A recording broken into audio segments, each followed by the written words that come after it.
हाय, आप सभी कैसे? आप सभी का स्वागत है एकता एकेडमी की हिंदी क्लासेस में। आज हम पढ़ने वाले हैं हिंदी व्याकरण का विषय रचना के आधार पर वाक्य भेद। तो चलिए शुरुआत करते हैं।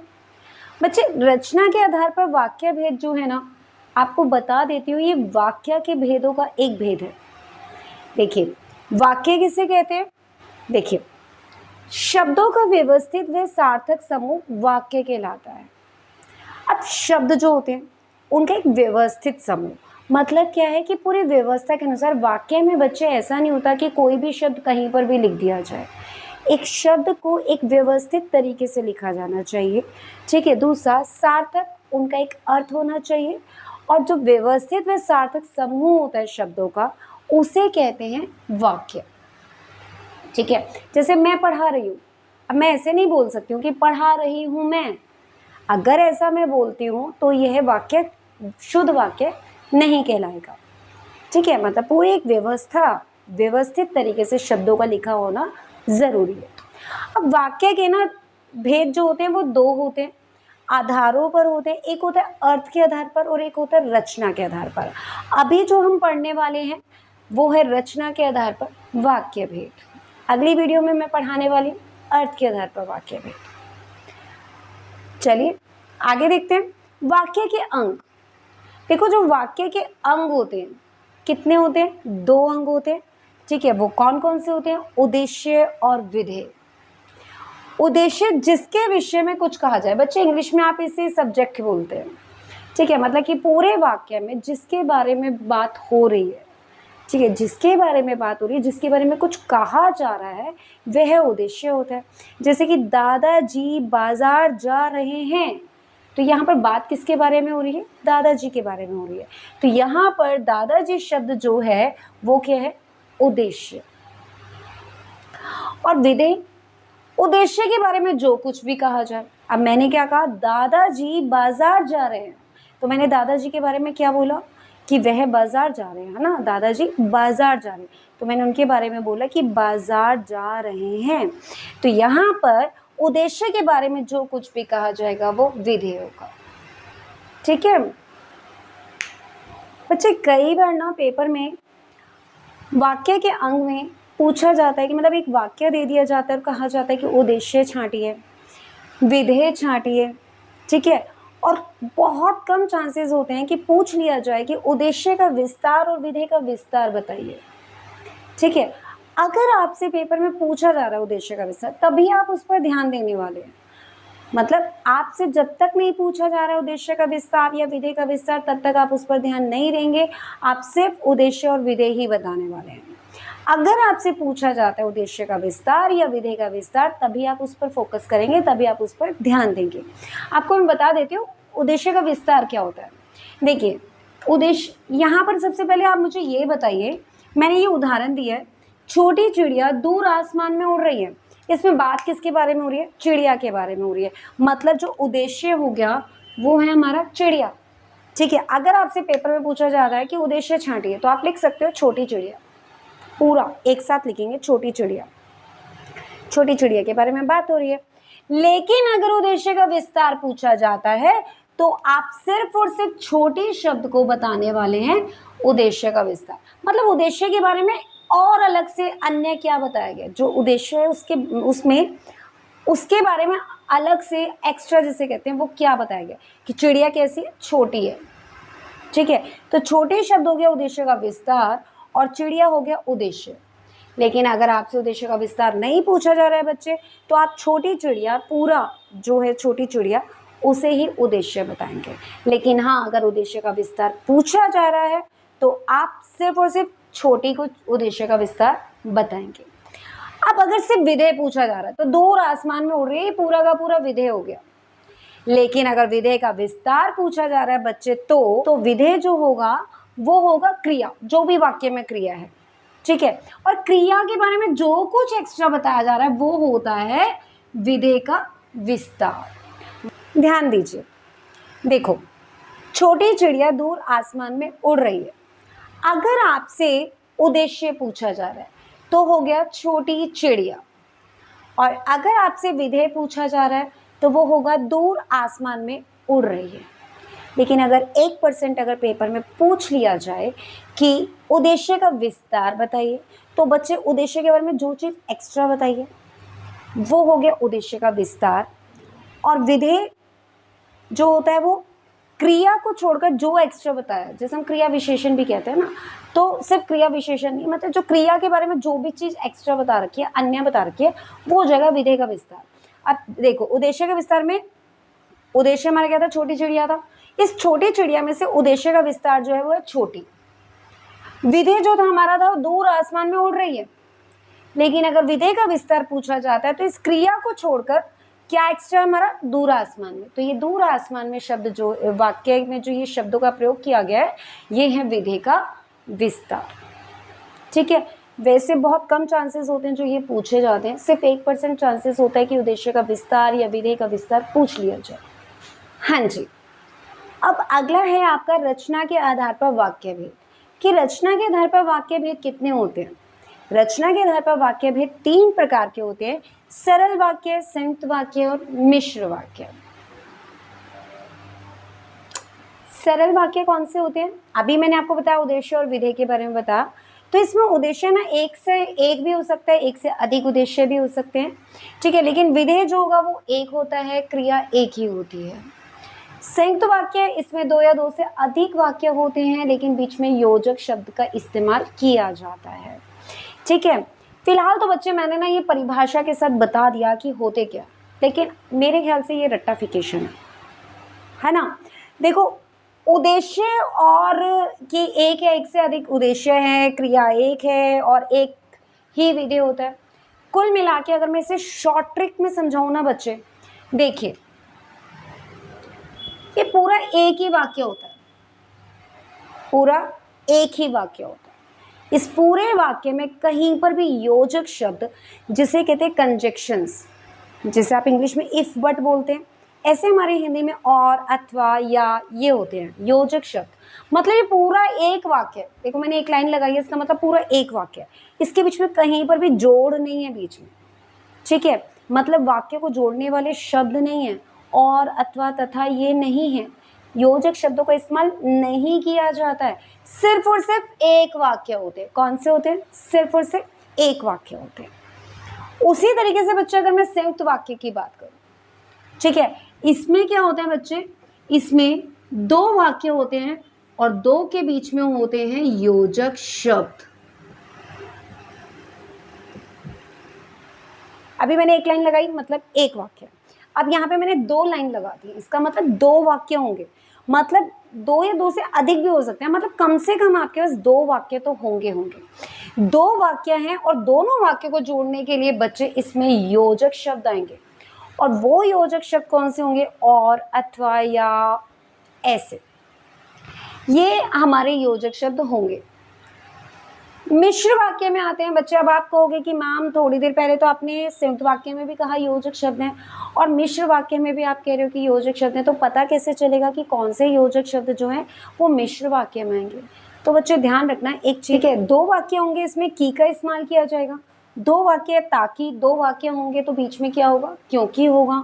उसी तरीके से 2 वाक्यों के बीच में हालांकि का इस्तेमाल किया जाएगा। ठीक है, और बच्चे कई बार दोनों वाक्यों के बीच में कोई भी योजक शब्द नहीं होता है, सिर्फ और सिर्फ कोमा का इस्तेमाल कर दिया जाता है। ठीक है, ध्यान रखना, ये वाले योजक शब्द छोड़कर बाकी जितने भी योजक शब्द होंगे ना वो सब संयुक्त वाक्य में इस्तेमाल किए जाएंगे, जैसे और, अथवा, या। ठीक है, ये सब बच्चे, या फिर इसलिए, ये सब मिश्र वाक्य में नहीं आएंगे।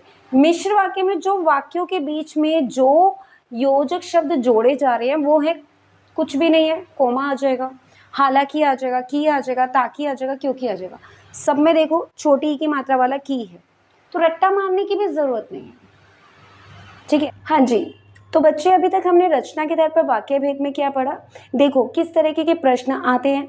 पहला प्रश्न जो आ सकता है वो आपका उद्देश्य और विधेय में से आ सकता है, वाक्य में से पूछा जा सकता है कि इसमें उद्देश्य छांटिए या विधेय छांटिए। ठीक है, दूसरा मैंने आपको रचना के आधार पर वाक्य भेद बताए, 3 होते हैं, सरल, संयुक्त और मिश्र, और उन तीनों की पहचान बताई।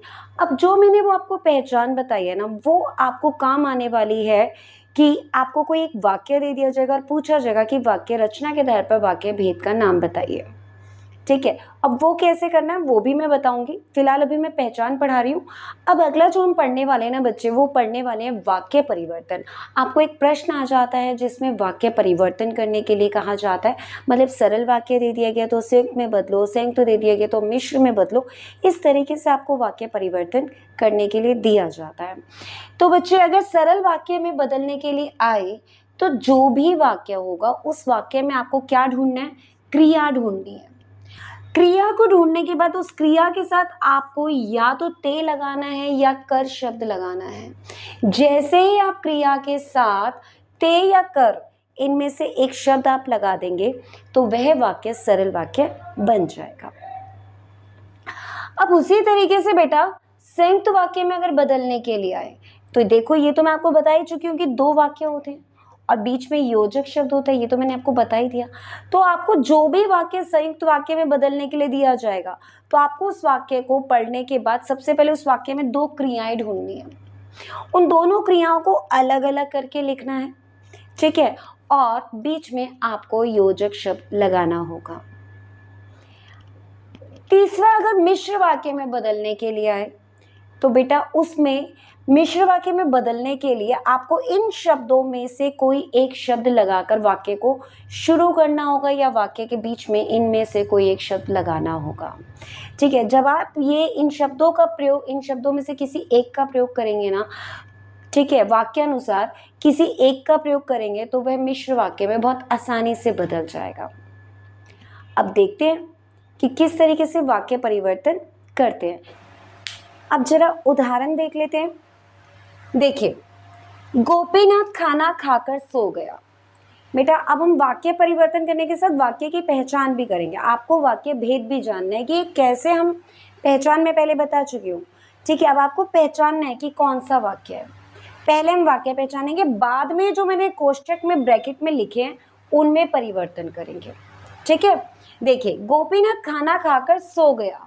ये देखिए मैंने आपको पहचान बताई थी कि अगर एक वाक्य होगा बीच में कोई योजक शब्द नहीं होगा तो वो वाक्य सरल वाक्य होगा। ठीक है, बिल्कुल ये सरल वाक्य है। अब इसे बदलना किसमें, हमें संयुक्त वाक्य में बदलना है। तो बेटा मैंने संयुक्त वाक्य में बदलने के लिए बताया था कि संयुक्त वाक्य में जब बदलते हैं तो बीच में योजक शब्द लगाते हैं और क्रियाओं को अलग करते हैं। तो इसमें से 2 क्रियाएं ढूंढते हैं। सबसे पहले गोपीनाथ खाना खाकर, एक तो ये क्रिया है खाकर, सो गया एक ये क्रिया है सोना। तो ये जो 2 क्रियाएं हैं खाकर और सो, इन दोनों को अलग अलग करके लिखना है और बीच में योजक शब्द लगाना है। बहुत आसान है। गोपीनाथ ने खाना खाया और सो गया। ठीक है, कितना आसान है ना। गोपीनाथ ने खाना खाया और सो गया, ये और जो है वो योजक शब्द है और क्रियाएं हमने अलग अलग करके लिख दी। जब शिक्षक कक्षा में आए, कोमा लगा हुआ है, तब बच्चे चुप हो गए। ठीक है बच्चे, देखिए अब ये कौन सा वाक्य होगा। मैंने बताया था 2 वाक्यों के बीच में अगर कोई योजक शब्द नहीं और कोमा लगा हुआ है तो वहां पर वो कौन सा वाक्य होगा, मिश्र वाक्य। बिल्कुल सही। ठीक है, तो मिश्र वाक्य जब हमने लगा दिया, मतलब मिश्र वाक्य ये है, इसको सरल में बदलना है। अब सरल में बदलना है तो बच्चे ध्यान से देखिए, मैंने बताया था कि आपको जो भी सरल वाक्य है, मतलब कि जिस भी वाक्य को सरल वाक्य में बदलना होगा, क्रिया के साथ या तो ते लगाना है या फिर कर लगाना है। देखिए जब शिक्षक कक्षा में आए तब बच्चे चुप हो गए, तो जब तो बच्चे मिश्र वाक्य में आता है शब्द। ठीक है, तो शिक्षक कक्षा में आए, अब आए जो है वो क्या है, क्रिया है। हम लिख सकते हैं शिक्षक के कक्षा में आते ही बच्चे चुप हो गए। शिक्षक के कक्षा में आते ही बच्चे चुप हो गए। 10 बजते ही घंटी बजी, एक वाक्य और योजक शब्द आ गया। मेहमान आ गए, कौन सा वाक्य है, संयुक्त वाक्य है। इसे बदलना है मिश्र वाक्य में। अब मिश्र वाक्य में बदलने के लिए हम इधर लगा सकते हैं शुरुआत में जैसे, जैसे ही 10 बजे वैसे ही मेहमान आ गए, सॉरी, जैसे ही 10 बजे घंटी बजी वैसे ही मेहमान आ गए, जैसे ही 10 बजे घंटी बजी वैसे ही मेहमान आ गए। तो ये बन गया हमारा मिश्र वाक्य। तो वाक्य परिवर्तन करना और वाक्य में वाक्य भेद की पहचान करना कितना ही आसान है। हाँ जी, अब बच्चे रचना के आधार पर वाक्य भेद में जो आखिरी एक प्रश्न पूछा जा सकता है वो आश्रित उपवाक्य में से पूछा जा सकता है। आपको एक वाक्य दे दिया जाएगा और कहा जाएगा इसमें से आश्रित उपवाक्य छांटिए और उसके भेद का नाम बताइए। तो बच्चे आश्रित उपवाक्य 3 प्रकार के होते हैं, संज्ञा आश्रित उपवाक्य, विशेषण आश्रित उपवाक्य, क्रिया विशेषण आश्रित उपवाक्य। 3 प्रकार के आश्रित उपवाक्य होते हैं। अब बच्चे 2 वाक्य दिए जाएंगे और दोनों वाक्यों में से कोई एक वाक्य, चाहे वो आगे वाला वाक्य हो चाहे पीछे वाला वाक्य हो, कोई एक वाक्य जो है वो आश्रित उपवाक्य होगा। अब कैसे पता चलेगा कि वो आश्रित उपवाक्य है? तो उसके लिए भी कुछ पहचान है। संज्ञा आश्रित उपवाक्य वहां होगा जिस वाक्य में बच्चे की होगा और की के बाद वाला जो वाक्य होगा ना वो संज्ञा आश्रित उपवाक्य होगा। जैसे माँ ने कहा था कि तुम पढ़ाई कर लो, माँ ने कहा था कि तुम पढ़ाई कर लो। तो बच्चे की के बाद जो बोला है हमने तुम पढ़ाई कर लो, तो ये वाक्य कौन सा है? संज्ञा आश्रित उपवाक्य है। विशेषण आश्रित उपवाक्य वहां होते हैं बच्चे जिस वाक्य में जो, जिसे, जिसका, जिसके, जिसकी, जिसने, इनमें से कोई भी एक शब्द आ जाए और चाहे वो किसी भी वाक्य में हो जहां पर ये शब्दों में इनमें से कोई एक शब्द लिखा हो वो वाक्य विशेषण आश्रित उपवाक्य होगा। ठीक है, जैसे यह वही लड़का है, यह वही लड़का है जो कक्षा में प्रथम आया था। ठीक है, यह वही लड़का है जो कक्षा में प्रथम आया था, तो जो आ गया, तो जो कक्षा में प्रथम आया था, ये वाक्य जो है ये विशेषण आश्रित उपवाक्य है। क्रिया विशेषण आश्रित उपवाक्य बच्चे ये मैंने जो शब्द दे रखे हैं इनमें से कोई एक शब्द जिस वाक्य में लिखा होगा वो वाक्य जो होगा वो क्रिया विशेषण आश्रित उपवाक्य होगा। जैसे एक उदाहरण देती हूँ, यदि आपने मेहनत की, यदि आपने मेहनत की तो आप सफल हो जाएंगे। तो यदि आ गया, यदि आपने मेहनत की, तो ये वाक्य जो है ये कौन सा होगा? क्रिया विशेषण आश्रित उपवाक्य। तो बच्चे बस इन आश्रित उपवाक्यों के लिए ये आप पहचान का ध्यान रखेंगे तो बच्चे वाक्य में से आश्रित उपवाक्य छांटना और उसके भेद का नाम बताना बहुत आसान है। उम्मीद करती हूँ आपको मेरे द्वारा पढ़ाई गई रचना के आधार पर वाक्य भेद अच्छे से सरल तरीके से समझ में आ गए होंगे। और यदि अभी भी कोई दिक्कत परेशानी हो तो आप कमेंट में मुझसे पूछ सकते हैं, मैं आपके सवालों के जवाब अवश्य दूंगी। और यदि आपको मेरे द्वारा पढ़ाया गया अच्छे से समझ आ रहा है तो आप मेरे चैनल को लाइक, सब्सक्राइब, शेयर कीजिए। यदि पाने हैं हिंदी में अच्छे अंक तो जुड़े रहिए हिंदी विद एकता के संग। तब तक के लिए बाय।